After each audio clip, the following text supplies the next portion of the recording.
সম্প্রতি ছাত্র জনতার আন্দোলনের মুখে পদত্যাগ করে দেশ ছাড়তে বাধ্য হন সদ্য সাবেক প্রধানমন্ত্রী শেখ হাসিনা। তারপর সেনাবাহিনীর সহায়তায় গঠিত হয় বাংলাদেশ অন্তর্বর্তীকালীন সরকার। তবে এর মাঝে আইন শৃঙ্খলা বাহিনীর অনুপস্থিতিতে দেশের বিভিন্ন স্থানে হামলা, লুটপাট ও সহিংসতার মতো ঘটনা ঘটে। এ সময় ছড়ায় সংখ্যালঘু সনাতনীদের ওপর নির্যাতনের বিভিন্ন তথ্য। ভারতের বিভিন্ন গণমাধ্যমে উঠে আসে সনাতন ধর্মের অনুসারীদের উপর নৃশংস হামলার সংবাদ। যদিও পরবর্তীতে ফ্যাক্ট চেক করে দেখা যায় সে সকল ঘটনার অধিকাংশই গুজব বা মিথ্যা। দেশেও এক গোষ্ঠী ষড়যন্ত্রের মাধ্যমে তৈরি করতে চেয়েছিল সাম্প্রদায়িক দ্বন্দ্ব। অন্তর্বর্তীকালীন সরকার গঠনের পর বর্তমানে দেশের পরিস্থিতি অনেকটাই স্বাভাবিক হয়ে এসেছে। তবুও ভারতে বিদ্যমান রয়েছে বাংলাদেশের প্রতি একটা বিদ্বেষী মনোভাব, যা প্রকাশ পেয়েছে সম্প্রতি বাংলাদেশ ভারত ম্যাচে সরাসরি হামলার হুমকির মাধ্যমে।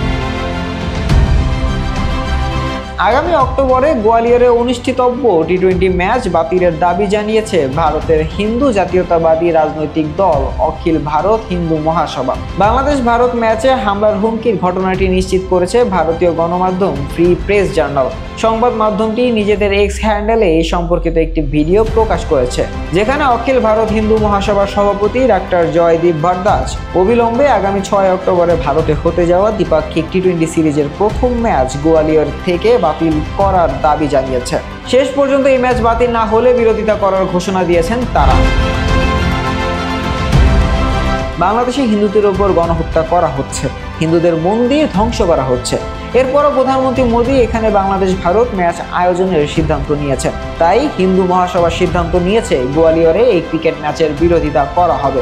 শান্তি বজায় রাখার জন্য ম্যাচটি বাতিল করা উচিত, না হলে দেশে অশান্তি হবে। যদিও প্রথমে টি-20 সিরিজের এই ম্যাচটি হওয়ার কথা ছিল হিমাচল প্রদেশের ধর্মশালায়, তবে স্টেডিয়াম সংস্কারের কাজ চলমান থাকায় ভেন্যু পরিবর্তন করে আনা হয়েছে গোয়ালিয়রে।